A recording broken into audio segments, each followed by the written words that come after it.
Vi skal i det her kapitel snakke om personaleomkostninger. Og når vi snakker personaleomkostninger, så skal vi ligesom se på udviklingen af omkostninger, om de stiger eller de falder. Vi skal lave nogle effektivitetsanalyser via indekstal og via nøgletal, og ud fra dem kan vi så ligesom finde ud af, hvordan det går for virksomheden. Personaleomkostningerne de består af medarbejdernes bruttoløn, det er ATP, altså arbejdsmarkedets tillægspension, det er feriepenge, det er en ansvarsforsikring, som man skal have, når man er ansat i et firma, det er uddannelsesomkostninger eventuelt, og måske personalegoder som så min mobiltelefon. Der er flere former for løn. Der er tidløn, der er akkordløn, provisionsløn, eller også en kombination imellem tidløn og resultatløn. Tidløn, det er oftest folk, som er ansat på kontorer og laver et arbejde fra 8 til 4. De får en fast løn hver eneste måned. Så har vi akkordløn, som oftest er håndværkere eller folk i produktionen, som får at vide, at når du har lavet det her stykke arbejde, så får du det her antal kroner for det.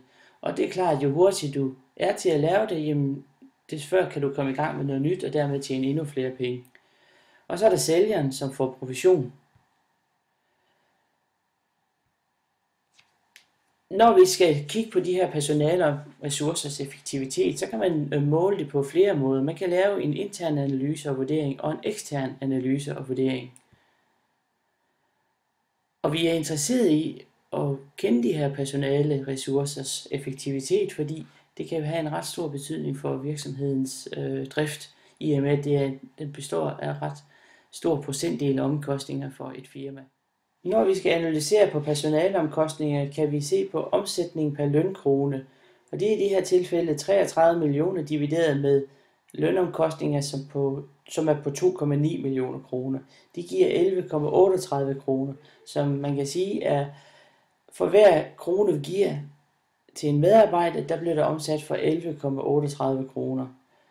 Derudover så kan vi kigge på overskuddet per lønkrone, og det er jo så overskuddet divideret med lønomkostningen, og det vil sige, at for hver krone vi giver til en medarbejder, så vil det give 0,59 kroner i overskud.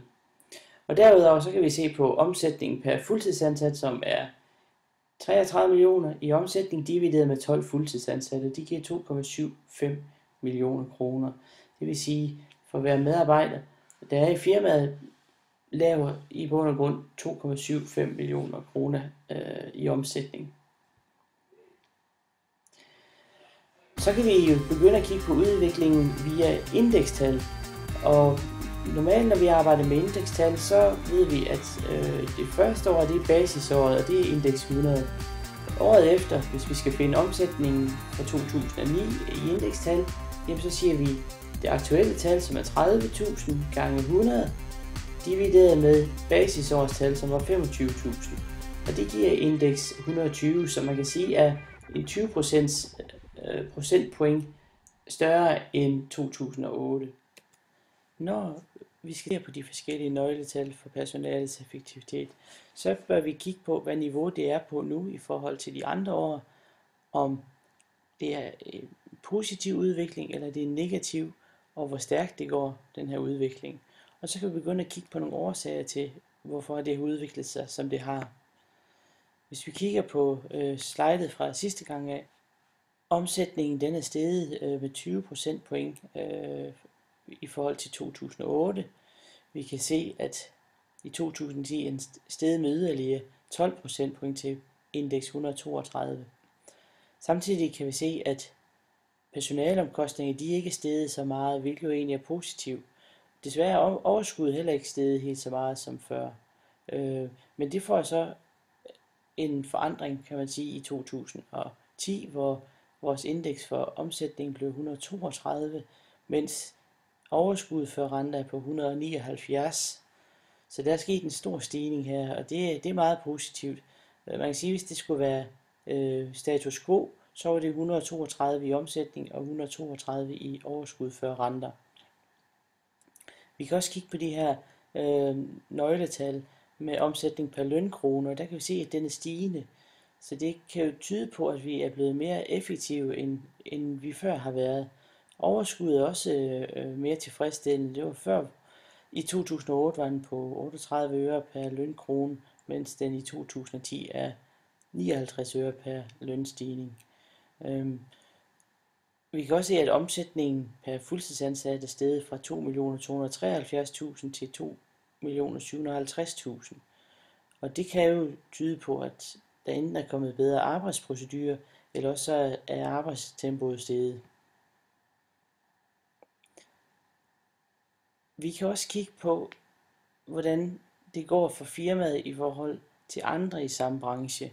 Tit så vil et firma være medlem af en brancheforening, og sådan en brancheforening kan godt udsende nogle tal fra alle de forskellige firmaer af, hvor effektive de er. Og hvis vi ser på den her analyse her, så kan vi se, at brancheforeningen i 2010 havde et gennemsnit i omsætning per lønkrone på 8,9 kroner, hvor byens supermarked her den er på 11,38. Så det er godt. Overskud per lønkrone er også højere i forhold til branchen, og omsætning per fuldtidsansat er også højere end branchen. Så alt i alt kan man sige, at det er inde i en positiv udvikling, som byens supermarked de er inde i her. Nu håber jeg, at du har fået et indblik i personaleomkostninger. Husk, du har lært noget om tidløn, akkord og provision. Du har lært noget omkring, at vi laver en intern analyse med indekstal og med nøgletal, og vi har lavet en ekstern analyse, hvor vi sammenligner med brancher. Vil du vide mere, er du velkommen til at læse i lærebogen.